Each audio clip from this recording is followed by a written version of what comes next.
En los bloques anteriores definimos los coeficientes de dilatación térmica a presión constante, gamma, dilatación térmica volumétrica a presión constante y compresibilidad volumétrica a temperatura constante.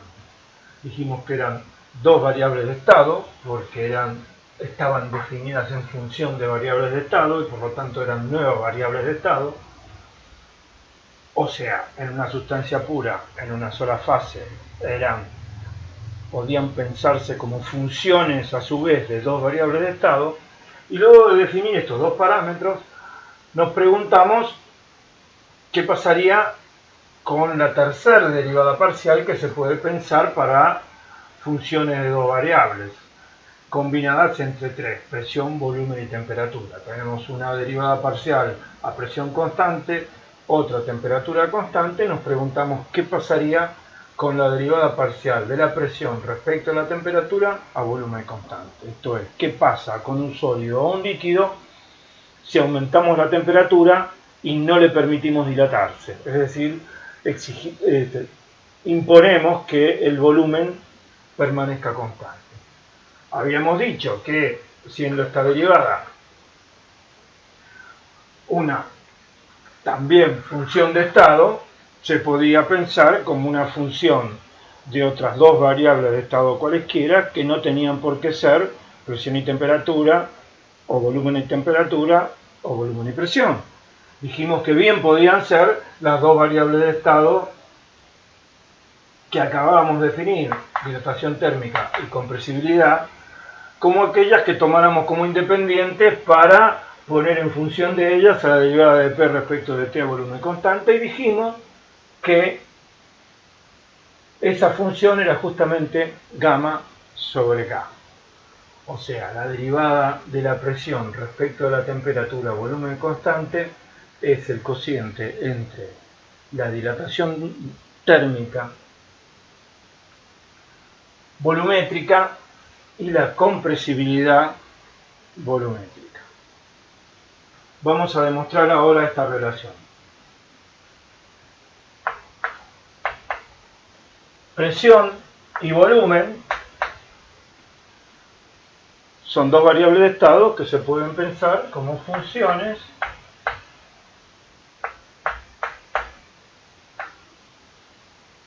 de otras dos variables de estado. En este caso, tomamos para la presión volumen y temperatura, y para el volumen presión y temperatura.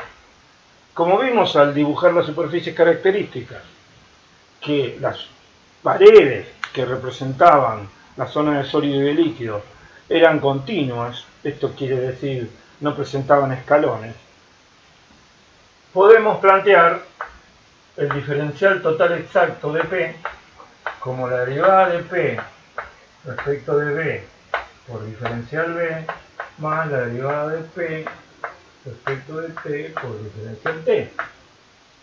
La definición de diferencial total exacto de una función escalar continua. Como sabemos que es la presión, sabemos que es continua por la forma, sabemos que es función de dos variables independientes, que en este caso tomamos volumen y temperatura, por la regla de sustancia pura en una sola fase.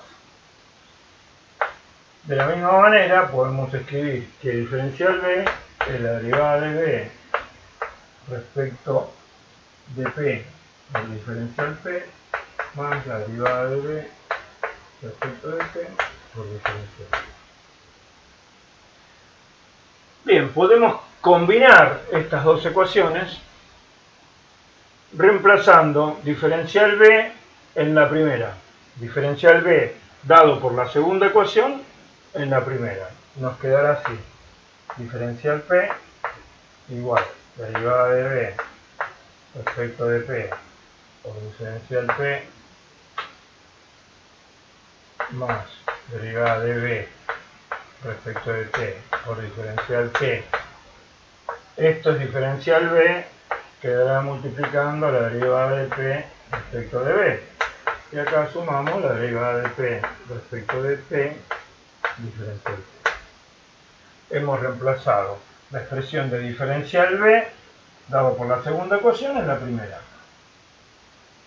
Si ahora distribuimos, obtenemos diferencial P igual derivada de B respecto de P por la derivada de P respecto de B por diferencial P. Multipliqué por esto.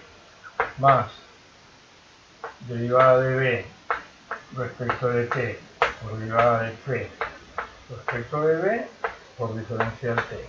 Más la derivada de P respecto de T por diferencial T. Si ahora agrupamos, fíjense que esta expresión tiene términos en diferencial P y términos en diferencial T. Agrupamos por diferencial P y diferencial T, nos va a quedar diferencial P igual, mejor dicho, para agrupar, pasamos diferencial P de este lado y acá ponemos un 0 y queda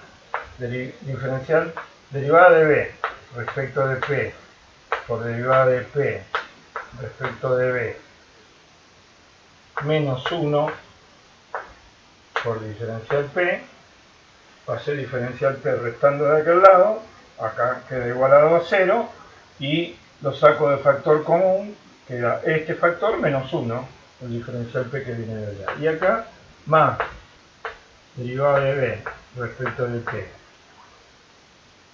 por derivada de P respecto de B más derivada de P respecto de T, todo por diferencial T,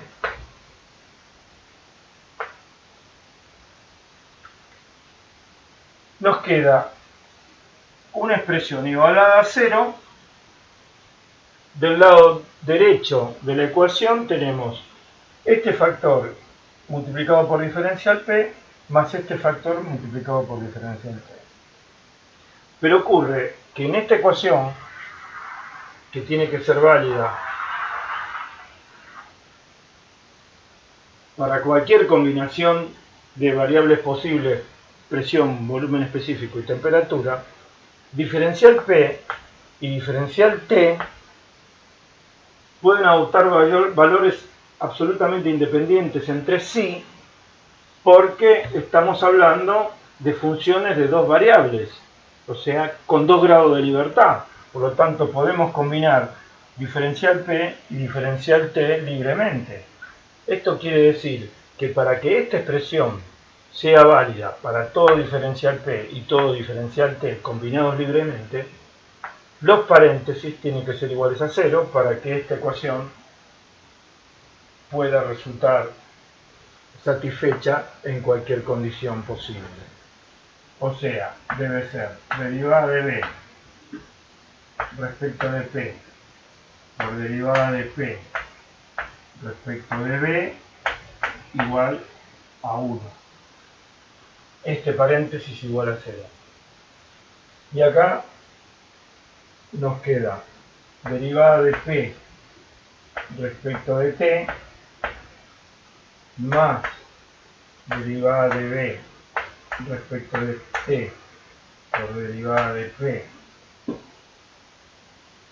respecto de B igual a 0.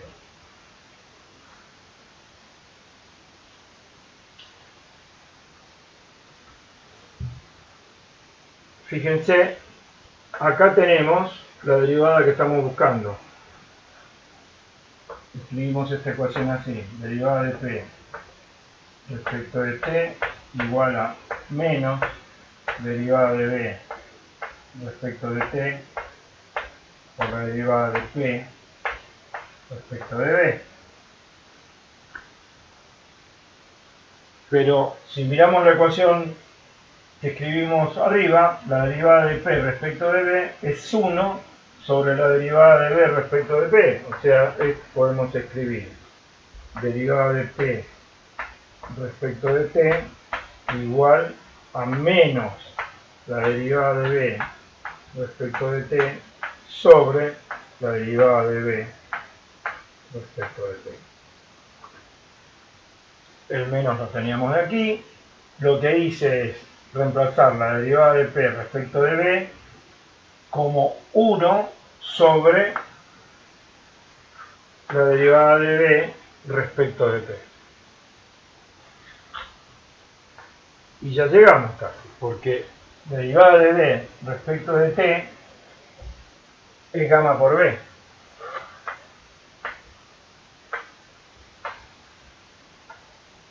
Y la derivada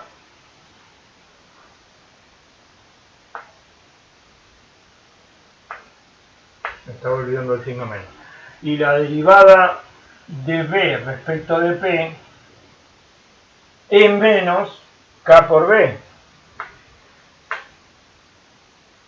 Vamos a ponerlo B por K, para que quede más claro.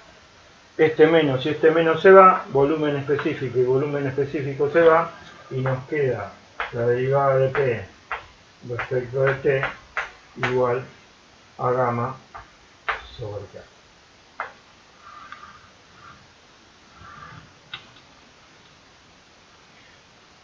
Lo que quedó demostrado. Para que vuelva a aparecer un video de física, recordemos, para el acero, gamma es del orden de 1 por 10 a la menos 5 en 1 sobre Celsius. Y K es 6,2 por 10 a la menos 9 en 1 sobre kilopascal.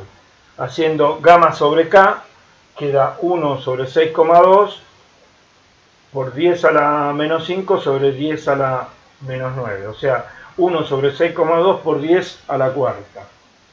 Eso es 0,16 por 10 a la cuarta. 1600 kilopascal es la presión que van a tener que aportar, soportar los vínculos a un sólido de acero al que no dejemos dilatar y le aumentemos la temperatura 1 grado. 1600 kilopascal son 16 atmósferas. 16 atmósferas por 1 grado de aumento de temperatura. En una aplicación de ingeniería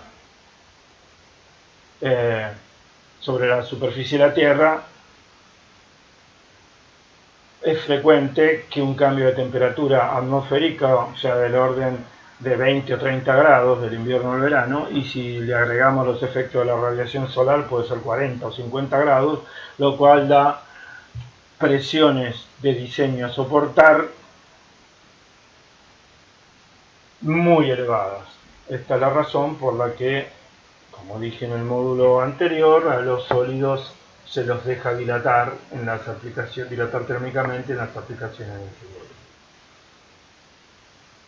Bien, yo escogí las variables de manera que directamente fuéramos a lo que queríamos obtener, pero este tipo de demostración de relaciones valen para cualquier función de dos variables, para cualquier expresión que nos lleve a este tipo de relaciones entre tres variables tomadas de a dos.